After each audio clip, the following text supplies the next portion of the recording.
The sun was barely peeking over the horizon when I noticed movement at the edge of my property. My coffee trembled in my hand as I squinted toward the fence. There she was, HOA Karen, perched like some territorial bird, trying to shimmy over the top. My blood ran cold. This wasn't the first time she'd eyed my land with greedy eyes, but seeing her here, trespassing, made my stomach knot in a mix of fear and fury. "Not again," I muttered under my breath, glancing at Rex, my K9 partner. His ears twitched, tail stiffening. He knew before I did. Trouble had arrived. Karen's shrill voice cut through the morning calm. "This is my property now. Step aside," she demanded, waving some ridiculous piece of HOA paperwork in the air. My neighbor's fences didn't cross into mine, yet here she was, literally climbing over my boundary like it belonged to her. I ran toward the porch, yelling, "Rex, stay!" But he had already sensed the threat. A low growl vibrated in his chest, warning anyone nearby that he wasn't messing around. I reached the fence just in time to see Karen teeter at the top, her expensive heels slipping on the wood.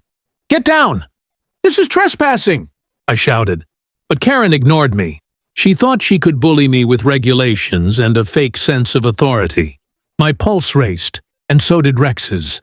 Within seconds, he lunged forward, not viciously, but decisively, targeting the intruder in a controlled, precise way trained for situations just like this. Karen screamed, flailing as she fell backward, hitting the ground with a thud that made my stomach drop. But Rex stayed focused, ensuring she didn't run while keeping himself safe. I sprinted over, dialing 911, my hands shaking. "She's hurt, but don't worry. Rex has her contained." Within minutes, paramedics arrived. Karen, wailing and clutching her ankle, was stretchered away as neighbors peeked through their windows, shocked at the chaos. I stood there, heart hammering, petting Rex as he wagged his tail, oblivious to the drama but proud of his work. I finally exhaled, realizing the extent of what had just happened. My property, my rules, my loyal K9, they all just collided with Karen's audacity. And this was just the beginning. The morning after the incident, the neighborhood buzzed like a disturbed beehive.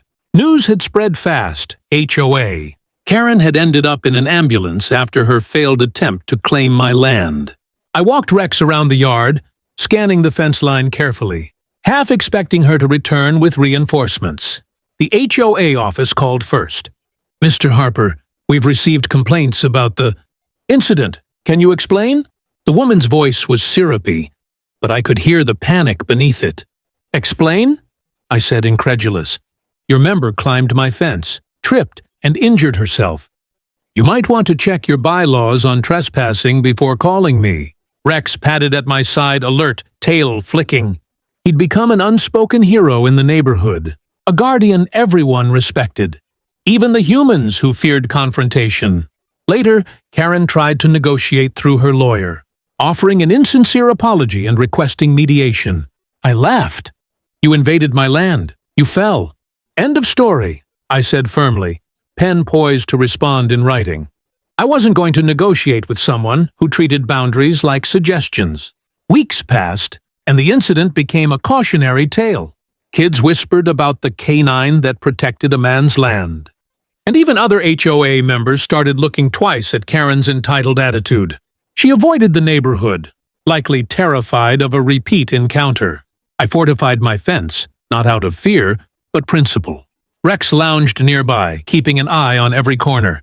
Life returned to normal, with the subtle thrill of knowing that loyalty, preparation, and courage could turn the tables even in a world dominated by rules and entitlement.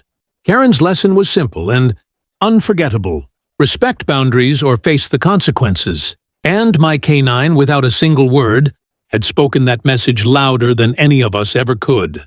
Sometimes, it's not enough to hope people follow the rules. You have to be ready to enforce them. And with Rex by my side, I always would be. The sun set quietly over my property, casting long shadows over the fence where chaos had once erupted. The battle was over, but the story of courage, loyalty, and boundary lines would echo for a long time. If you loved seeing how Rex stood up to HOA Karen and protected our home, Make sure to hit that subscribe button so you don't miss any of our jaw-dropping HOA drama. Like this video if you think every property owner deserves a loyal protector. And drop a comment sharing your craziest neighbor story. We might feature it next.